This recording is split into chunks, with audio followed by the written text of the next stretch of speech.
देखिए मुझे एटी एमती एमती योद्धा मान देखी जो योद्धा मैंने आम गोटे गोटे दृष्टांत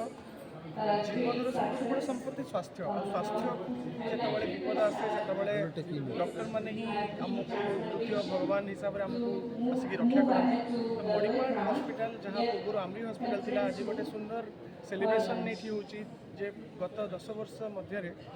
पाखापाखि 500 रु अधिका किडनी ट्रांसप्लांट सक्सेसफुल ट्रांसप्लांट को आज ये सेलिब्रेट करा 500 ट्रांसप्लांट को मु 500 परिवार जीवन को बंचई गोटे कथा भली देखुची आउ जो कठिन परिश्रम हॉस्पिटल स्टाफ कहतु डॉक्टर्स मैंने कहतु जो मैंने युद्ध से सहित ठिया होते गोटे गोटे योद्धा हिसाब से सर्विस सेवाई तो धन्यवाद देवी ता सहित से डोनर मानक धन्यवाद देवी जो मैंने किडनी डोनेट कर आज ट्रांसप्लांट सक्सेसफुल होमें आज एत गोटे जीवन को बंचई पार्चे तो आम समस्त ऑर्गन डोनेट करवा कथा एवं ता सहित जितेबाला आम जानुचे जो हाँ आमर किडनी खराब अच्छी ट्रांसप्लांट हबार अच्छी तो गोटे भय मन भितर थाए ना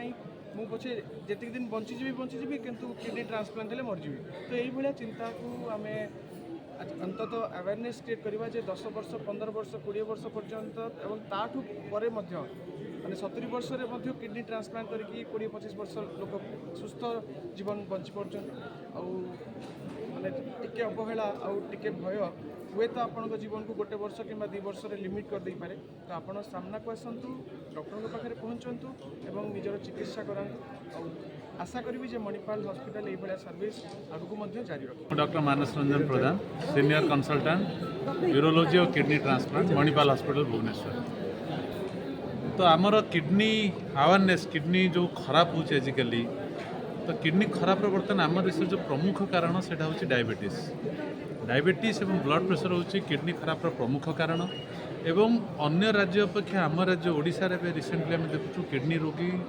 मानकर संख्या द्रुत गति वृद्धि पाँच एवं किडनी दुईटी खराब हो गला आपण पाखे रोगी पाखे दुईटी मात्र विकल्प थाए गोटे हूँ किडनी को ट्रांसप्लांट करा जाए कि डायलिसिस करा जाए जदि आप दुईटा जाक कंपेयर करेंगे किडनी ट्रांसप्लांट डायलिसिस अपेक्षा बहुत भल आज आम एठी लास्ट 10 वर्ष भितर 500 किडनी ट्रांसप्लांट करूँ सक्सेसफुल किडनी ट्रांसप्लांट आम पाखे पेसेंट मैंने आसमान सब सर साक्षी जे किडनी ट्रांसप्लांट पर बहुत भल जीवन यापन कर तेणु प्रथम कथा आम निजर स्वास्थ्य को जगिबा किडनी खराब न होगा जत्नवान हवा डायबिटीज ब्लड प्रेशर अच्छी आम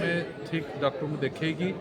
कंट्रोल रखा एवं जदि किसी किडनी खराब होची तुरंत डाक्तर को देखिए यार प्रतिकार करवा एवं जदि दुर्भाग्यवशतः किडनी संपूर्ण भाव में खराब हो गला तेबे बहुत भल रिजल्ट मिलूँ किडनी ट्रांसप्लांट कर नुआ जीवन पाइबे।